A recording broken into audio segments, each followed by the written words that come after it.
কল্যাণী বিশ্ববিদ্যালয়ের অন্তর্গত সমস্ত কলেজগুলিতে যে সমস্ত ছাত্রছাত্রী সেকেন্ড সেমিস্টারে জিওগ্রাফি মেজর নিয়ে পড়াশোনা করছো, তোমাদের জন্য আজকে গুরুত্বপূর্ণ আলোচনাটি।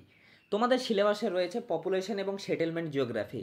তো পপুলেশন জিওগ্রাফি থেকে আমি তোমাদের গুরুত্বপূর্ণ কিছু 2 মার্কের শর্ট সম্বন্ধে আলোচনা করব। এছাড়াও কল্যাণী ইউনিভার্সিটি ছাড়াও অন্যান্য ইউনিভার্সিটির বিভিন্ন সেমিস্টারে যাদের পপুলেশন জিওগ্রাফি রয়েছে তাদের এই শর্টগুলি অবশ্যই কাজে লাগবে। তো তোমরা ভিডিওটি প্রথম থেকে শেষ পর্যন্ত দেখো এবং এই রকম নোট এবং ভবিষ্যতে তোমাদের বিভিন্ন সাজেশন মেজর মাইনরের পাওয়ার জন্য চ্যানেলটিকে সাবস্ক্রাইব করে রেখো এবং কল্যাণী ইউনিভার্সিটির বিভিন্ন আপডেটগুলো তোমরা জানার জন্য চ্যানেলটিকে সাবস্ক্রাইব করে রেখো। তো আজকের প্রথম কোয়েশ্চেন হচ্ছে ডিফাইন পপুলেশন জিওগ্রাফি বা জনসংখ্যা ভূগোল কাকে বলা হয়। তো জনসংখ্যা পপুলেশন জিওগ্রাফি হলো মানবীয় ভূগোলের একটি শাখা, অর্থাৎ জনসংখ্যা ভূগোল হলো একটি হিউম্যান জিওগ্রাফির একটি শাখা। জিটি ট্রি ওয়ার্থাকে জনসংখ্যা ভূগোলের জনক বলা হয়। তার মতে population geography is concerned with the understanding of the regional differences in the earths covering of people. এটার মানে হচ্ছে জনসংখ্যার ভূগোল মানুষের আবরণের সাথে পৃথিবীর আঞ্চলিক পার্থক্য বোঝার সাথে সম্পর্কিত।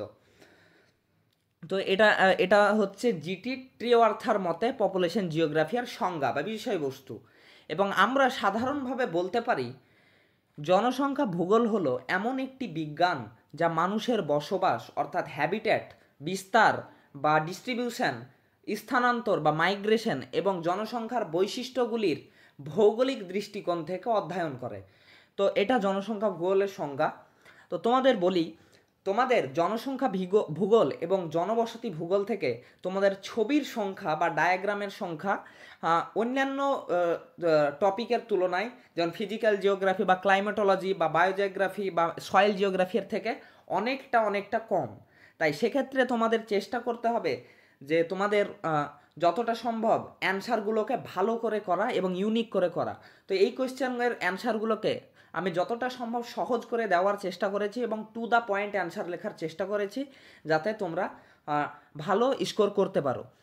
এরপর তোমাদের 2 নম্বর হচ্ছে ডিফাইন ডেমোগ্রাফি বা জনসংখ্যা তত্ত্ব কাকে বলা হয়। তো ডেমোগ্রাফি বা জনসংখ্যা তত্ত্ব হলো সোশিওলজি বা সমাজবিজ্ঞানের একটি শাখা।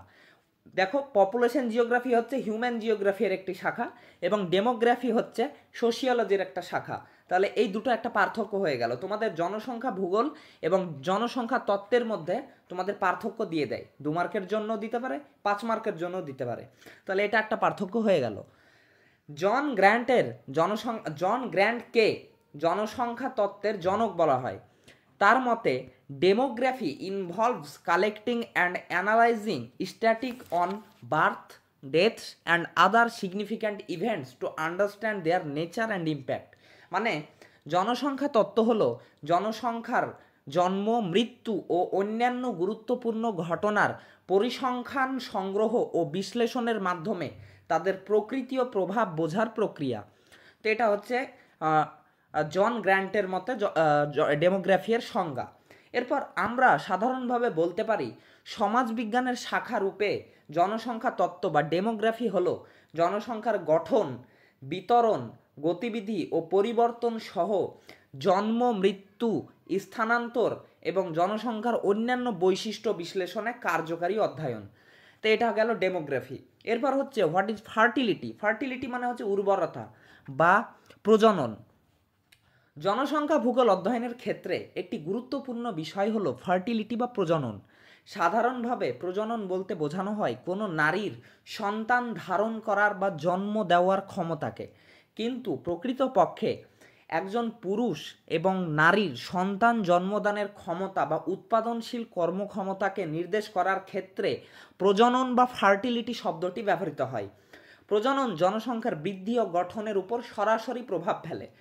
প্রজনন কোনো একটি বিষয় দ্বারা নিয়ন্ত্রিত হয় না, এর একাধিক নিয়ন্ত্রক রয়েছে, যেমন ফিজিক্যাল ফ্যাক্টর বা দৈহিক নিয়ন্ত্রক, ইকোনমিক্যাল ফ্যাক্টর বা হচ্ছে অর্থনৈতিক ফ্যাক্টর বা নিয়ন্ত্রক, সোশিয়াল ফ্যাক্টর বা হচ্ছে সামাজিক নিয়ন্ত্রক ইত্যাদি নিয়ন্ত্রক রয়েছে ফার্টিলিটির। তো ফার্টিলিটির তোমাদের যখন 10 মার্কের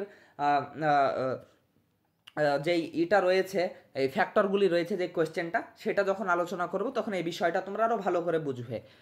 এরপর হচ্ছে তোমাদের 4 number question, what is population density বা জনঘনত্ব কাকে বলা হয়? জনসংখ্যা ভূগোল অধ্যয়নের ক্ষেত্রে একটি গুরুত্বপূর্ণ বিষয় হলো জনঘনত্ব। জনঘনত্ব বা পপুলেশন ডেনসিটি বলতে বোঝায় কোনো দেশ বা অঞ্চলের আয়তনের সাপেক্ষে সেই দেশ বা অঞ্চলে কত পরিমাণ বা কী পরিমাণ জনসংখ্যা বসবাস করে বা মানুষ বসবাস করে তার পরিমাণকেই জনঘনত্ব বলা হয়।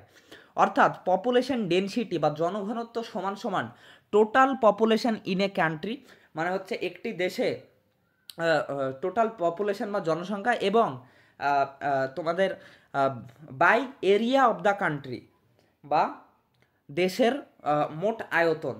যেমন তোমাদের জনঘনত্বে সাধারণত বর্গ কিমি অনুসারে নির্ণয় করা হয়। যেমন ভারতের জনঘনত্ব প্রতি বর্গ কিমিতে 481 জন। তো তোমাদের একটা উদাহরণস্বরূপ বলা যায়, ধরে নিচ্ছি পশ্চিমবঙ্গের আয়তন হচ্ছে 1,00,000 বর্গ কিলোমিটার এবং পশ্চিমবঙ্গতে বসবাস করে ধরছি 1 কোটি মানুষ। তাহলে জনঘনত্ব কত হবে? উপরে লিখবে 1 কোটি এবং নিচে লিখবে 1,00,000।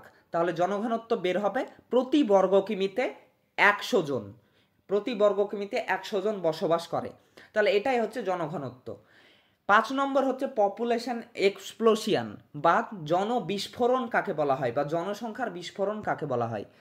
তো কোনো একটি দেশে যদি সেই দেশের সম্পদের তুলনায় জনসংখ্যার পরিমাণ অধিক বেশি হয়ে যায়, তখন সেই পরিস্থিতিকে জনসংখ্যা ভূগোলের ভাষাতে পপুলেশন এক্সপ্লোশন বা জনসংখ্যা বিস্ফোরণ বা জনবিস্ফোরণ বলা হয়। মানে কোনো একটি দেশে দেখা যাচ্ছে যে সম্পদ কম কিন্তু সেই দেশে জনসংখ্যা বেশি, তাহলে জনসংখ্যার তুলনায় সম্পদ কম হয়ে গেলে সেই ঘটনাকে বলা হয় জনসংখ্যার বিস্ফোরণ। এর ফলে বিভিন্ন অনুন্নত অবস্থা তৈরি হয় বা বিভিন্ন খারাপ অবস্থা তৈরি হয়। যেমন বৈশিষ্ট্য রূপে বলা যায় উক্ত দেশে জনসাধারণের মাথাপিছু আয় কমে যায়, মাথাপিছু নিম্ন আয় বা মানুষের আয় কমে যায়। 2 নম্বর হচ্ছে বেকারত্বের সমস্যা উচ্চ হারে বৃদ্ধি পায়, মানে বেকারত্ব ধীরে ধীরে বৃদ্ধি পায়, মানুষ ছেলে মেয়ে চাকরি পায় না, কর্মক্ষেত্র পায় না। 3 নম্বর হচ্ছে মানুষের জীবনযাপন অনুন্নত হয়। 4 নম্বর হচ্ছে মানুষের দৈনন্দিন জীবনে ব্যবহৃত সামগ্রী বা দ্রব্যের অভাব সৃষ্টি হয়, দেশের অর্থনৈতিক পরিস্থিতির অবনমন হয়, আবার একই সাথে উচ্চ জন্মহার ও উচ্চ মৃত্যুহার হয়ে থাকে।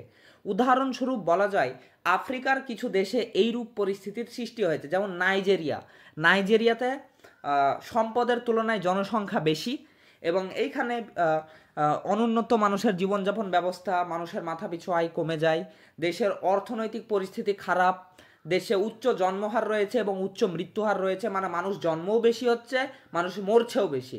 তো নাইজেরিয়াতে এরকম পরিস্থিতি সৃষ্টি হয়েছে। তো তোমাদের টোটাল 5টি কোয়েশ্চেন সম্বন্ধে আজকে আলোচনা করলাম। তো এই প্রশ্নগুলি তোমরা স্ক্রিনশট করে নিতে পারো বা লিখে নিতে পারো। তো এই 5টা কোয়েশ্চেনের জন্য আবার আলাদা করে তোমাদের পিডিএফ দিচ্ছি না, তোমাদের ভবিষ্যতে 10 মার্কের যখন কোয়েশ্চেনের অ্যান্সার দেবো তখন পিডিএফ দেওয়ার চেষ্টা করব। তো আজকের মতো এই পর্যন্তই। তোমরা চ্যানেলটিকে সাবস্ক্রাইব করে রেখে পাশে থেকো এরকম গুরুত্বপূর্ণ নোট এবং সাজেশন পাওয়ার জন্য। তো এগুলো সব সাজেশন অনুসারে লেখা। তোমরা এই প্রশ্নগুলো অবশ্যই পড়বে খুব ভালো করে এবং তোমরা পড়াশোনা শুরু করো এখন থেকেই।